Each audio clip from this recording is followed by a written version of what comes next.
गिबियावनो उदालगुरि कलेज बिसि इउनिटनि जानानै दाखालि बावैसो जालांनाय जि 25 मे बेयावहाय जोंनिनो समस्तिनि रिहन दैमारि सार बिथाङा जोंनि कलेजनि सायावहाय गोबां बाथ्रा बुंलांबाय।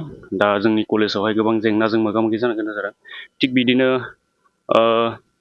रिजाल्टनि बेलायावहाय जों नायोब्ला NEP हिसाबै जों 2022 बेट्सनि गोबां फरायसाफोरानो बे जेंनाजोंहाय माने जि समावहाय नांगौ बायदि रिजाल्ट मोनांगौ बे समावहाय रिजाल्टखौ मोनाखै जोङो। फारसेथिंहाय जायफोरा माने बेक फैदों बिथांमोनाहाय बे समावहाय एग्जाम लिरोब्लाबो बिथांमोननि जि रिजाल्ट बेयो क्लियार फैयाखै आरो क्लियार फैदोंब्लाबो सामार पर्टेलाव आपडेट जायाखै। बिनि सायावहाय जोंनिनो जि कलेजनिनो जिबि हिसाबै बिथाङा सारा दंखायो, बेखायनो बिनि सायाव खामानि मावगोन होननानै आं खुलुमबाय बयनिसिमबो। सेथियावनो जोङो उदालगुरि कलेज स्टुडेन्ट इउनियन बडि जानानै जोङो सार रिहन दैमारिखौ जोबोर साबायखर बावदों। मानो होनबा बिथाङा दाखालिबो 25 मेआव जे आसाम लेजिस्लेटिभ एसेम्बलियाव बिथाङा जे जोंनि उदालगुरि कलेजनि जे प्रब्लेम, जे फेकाल्टिस मेम्बार जाय जोंनि कलेजाव गोबां खम जे पार्मानेन्टआ, बिनि थाखाय जे बिथाङा जोंनि भइसखौ राइज खालामदोंमोन आसाम एसेम्बलियाव। बिनि थाखाय जोङो सारखौ जोबोद रोजा रोजा साबायखर बावो। बिथाङा जोंनि जे प्रब्लेम बेखौ नायनानै बिथाङा जे खोथाखौ बुंबाय, बिनि थाखाय जोङो हामबाय आरो हामबाय होनो जोंनि इउनियन बडि जानानै।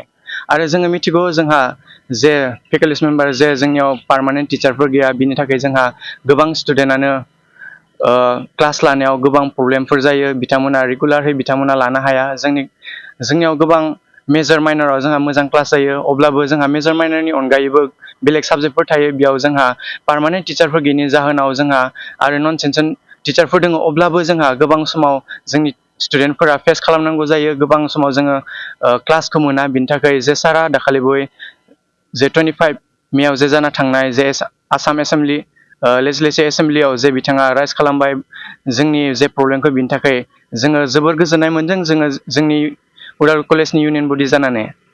आरो जोङो सारखौ खावलायगोन एबा एपिल खालामनो जोङो हास्थायदों जोंनि उदालगुरि कलेज स्टुडेन्ट इउनियन बडिनिफ्राय, जे जोंहा सेथियानो जोंनि उदालगुरि कलेजाव दायो गोबां समनिफ्रायनो जोंनि सारफोरा नाजाबोबाय थादों जे NCC कर्स जे जोंनि उदालगुरि कलेजाव गैया।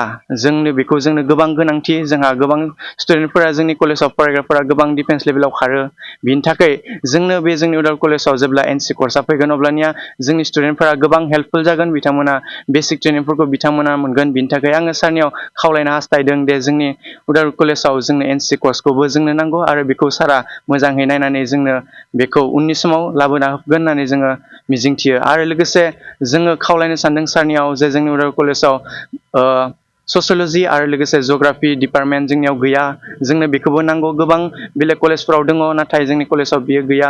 बिनि थाखाय उननि समाव जोंनि साराबो बेखौ नायनानै आरो बेखौ एपिल खालामनानै बिथाङा बे जोंनि कलेजाव बे ससियल'जि आरो जिअ'ग्राफि कर्सखौ जोंनि कलेजाव लाबोगोन होननानै आङो मिजिंथिदों आरो आं खावलायदों। आरो लोगोसे आङो सारनियाव बेखौबो खावलायनो हास्थायदों जे गोबां जोंनि उदालगुरियावनो जोंहा कमार्स स्ट्रिम जे डिग्रिनि थाखाय जोंहा बियो गैया। जोंनि उदालगुरियाव दायो बुंनो थाङोब्ला मोनसे कलेजाल'सो दायो डिग्रिखौ सोलायबाय थादों कमार्स स्ट्रिमखौ। नाथाय जोंनि कलेजा गोबां गिदिर, अब्लाबो जोंनि कलेजाव दासिमबो कमार्स स्ट्रिमा मानो सफैयाखै जों मिथिया। नंगौ जों खुगाजोंल' बुंबाबो बेबो जाया दे, जोङो बेखौ लाबोनो हागोन होननानै गोबां बेयाव प्रसेस थागोन। अब्लाबो जोङो सारनियाव खावलायनो हास्थायदों दे बेखौ जोंनि सारा मोजाङै नायबिजिरगोन आरो जोङो फोथायो सारा सासे स्ट्रं लिडार होननानै, आरो बे सारा जोंनो बेफोर जोंनि खावलायनायखौ खोनासंगोन होननानै। बे जोंनि मिजिंथिनाय आरो जोंनि खावलायनाय। बिसेयावनो जोंखौ सारखौ साबायखर बावनानै आं बिसेयावनो हामबाय होयो।